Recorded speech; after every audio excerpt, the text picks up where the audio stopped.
మా ఛానల్కి స్వాగతం. చూస్తున్న వీక్షకులకు ప్రేక్షకులకు ప్రియ కాళభైరవ భగవద్బంధులకి స్వాగతం పలుకుతూ మమ్మల్ని ఎంతగానో ఆదరిస్తూ ఉండబడినటువంటి ప్రియ సోదర సోదరీమణులకు సనాతన ధర్మ సంరక్షకులకు జ్యోతిష్య అభిమానులకు అందరికీ కూడా ముందస్తుగా కాళభైరవ జయంతి శుభాకాంక్షలు. అలాగనే మనకు డిసెంబర్ 1వ తారీఖున కార్తీక మాసం ఆదివార అమావాస్య సందర్భంగా అందరికీ ఆ అమ్మవారు, ఆ కాళభైరుడు, ఆ జగన్మాత నిండు నూరేళ్ల ఆయురారోగ్యాలను ప్రసాదించాలని మనసారా కోరుకుంటూ ఈ వీడియో మీరు చూస్తున్నారు అన్నట్లయితే మీకు ప్రత్యక్షంగా కానీ పరోక్షంగా కానీ కాళభైరవ స్వామికి ఆశీస్సులు మీ మీద ఉన్నట్లే అని చెప్పి గమనించాలి. ఈ వీడియోను చివరిదాకా చూసి మనసారా కాళభైరవ స్వామికి దండం పెట్టుకున్నట్లయితే మీరు అనుకుంటున్నటువంటి అన్ని పనులలో విజయం మీ సొంతం, అష్టకష్టాలన్నీ తొలగిపోయి అష్టైశ్వర్య ప్రాప్తి కలుగుతుందని చెప్పి కూడా ఆశీర్వచనం. 1/12/2024 నుండి 15/12/2024 వరకు పుట్టినటువంటి వారందరికీ కూడా ముందస్తుగా జన్మదిన శుభాకాంక్షలు. గతంలో వివాహం చేసుకున్న వారికి వివాహ వార్షికోత్సవ శుభాకాంక్షలు. ద్వాదశ రాశుల్లో గ్రహ గమనాలు ఒకసారి వీక్షింపచేద్దాం.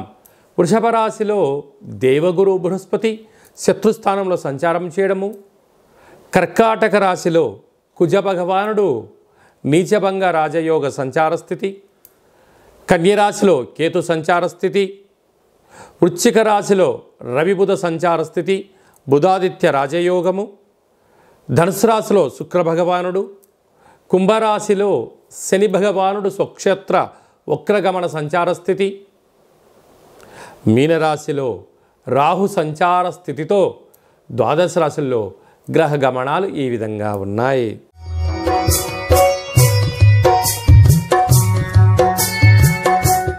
వృశ్చిక రాశి వారికి ఈ ఆదివారం అమావాస్య కాళభైరవ స్వామి యొక్క జయంతి క్యాలెండర్ ఆంగ్ల సంవత్సర చివరి రోజుల్లో ఒకవైపు అర్ధాష్టమ శని యొక్క దోషాన్ని, గ్రహ దోషాలను తొలగించుకొని ఐశ్వర్యానికి ఆనందానికి స్వాగతం ఎలా పలకాలో ఈ వీడియోలో సవివరంగా సంపూర్ణంగా తెలుసుకుందాం. వృశ్చిక రాశిలో ఏ నక్షత్రాలు వస్తాయి అనగా విశాఖ నక్షత్రంలోని చివరి పదమైన 4వ పాదము, అనురాధ నక్షత్రంలో 4 పాదాలు, జ్యేష్ఠ నక్షత్రంలో 4 పాదాలు కలిపితే వృశ్చిక రాశి. చాలామందికి డేటా బర్త్లో లేనటువంటి కారణం వలన పేరు యొక్క మొదటి అక్షరాన్ని అనుసరిస్తూ ఆ రాశిని తెలుసుకునే ప్రయత్నం చేద్దాం.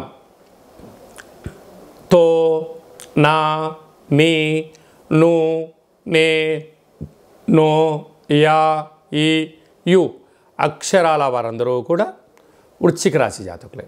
వృశ్చిక రాశి యొక్క అధిపతి కుజ భగవానుడు.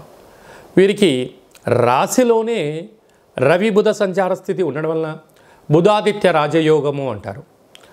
అంటే అనవసర ప్రయాణాలు, తిరుగుడు, ఖర్చు, చంచలత్వము, స్థిరత్వం లేకపోవడము, ఈ ప్రయత్నం చేస్తే ఎలా ఉంటుంది, ఆ ప్రయత్నం చేస్తే ఎలా ఉంటుంది, వాళ్ళు అలా చేశారు వీళ్ళు ఇలా చేశారు అనే పరిస్థితి మానసికమైన ఆందోళనకు గురి చేసే పరిస్థితి ఉంటుంది.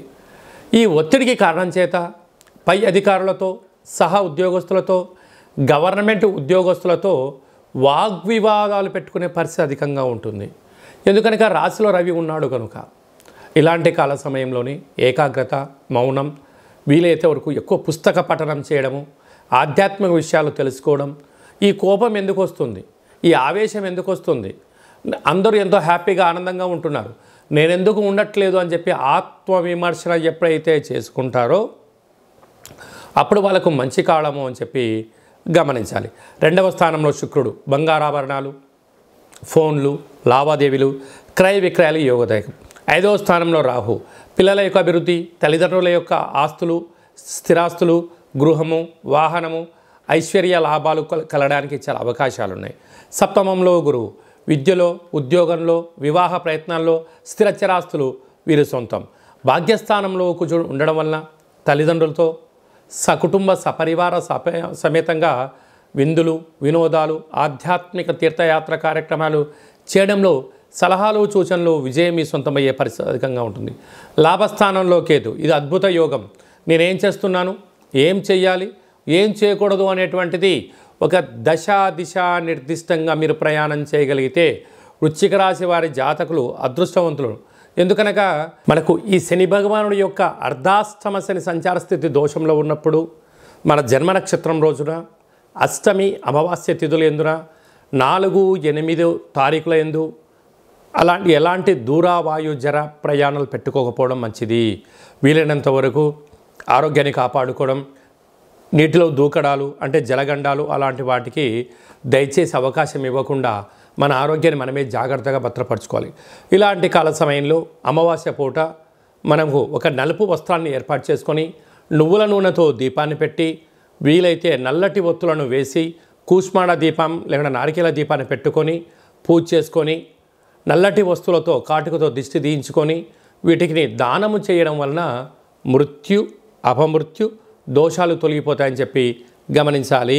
ముఖ్యమైనటువంటి పండుగల గురించి క్లుప్తంగా సవివరంగా సంపూర్ణంగా తెలుసుకుందాం.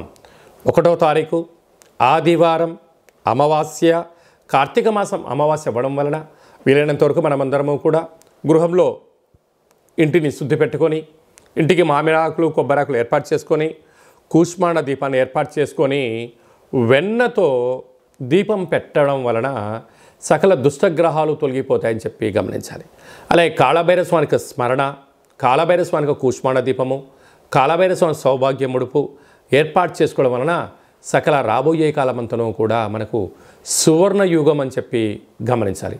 ఆదివారం అమావాస్య రావడం సందర్భంగా తెల్ల జిల్లేడు యొక్క వృక్షాన్ని పై కొమ్మలు తీసేసి వేర్లు తీసుకొని వచ్చి సింధూరం తీసి పూజ చేసుకొని ఇంట్లో పెట్టుకున్నట్లయితే మనకు రాబోయేటువంటి 7 తరాల వారికి అద్భుత రాజయోగం మన సొంతం అవుతుందని చెప్పి గమనించాలి.